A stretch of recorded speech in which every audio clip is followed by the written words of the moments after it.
Hi, my name's Taylor and I'm a G Suite support expert with Suitebriar. Today we're going to learn how to become more organized in Gmail by using labels and filters. In other email services, labels and filters might be referred to as folders and rules, so you may already be familiar with the idea. However, they do look and function slightly differently in Gmail. Let's first take a look at a use case for creating a label and how to do so.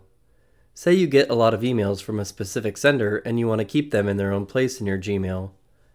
On the left-hand side, you can click More, and at the bottom, click Create New Label. Name it whatever you'd like. You can then color code it to make it stand out more.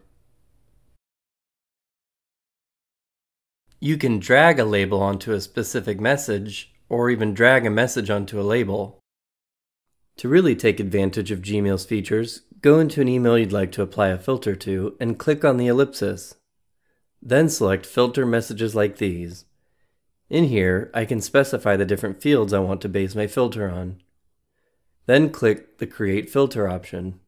In this window, we have more granularity over what happens to our filtered messages, such as skipping the inbox and sending it directly to archive, applying a label, making sure it never gets marked as spam, and also applying the filter to past messages that meet this criteria.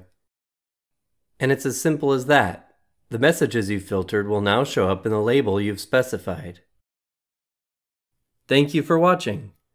For more videos from Suitebriar, please visit our website at www.suitebriar.com. If you have questions regarding your G Suite instance, visit our help desk at suitebriar.zendesk.com for assistance.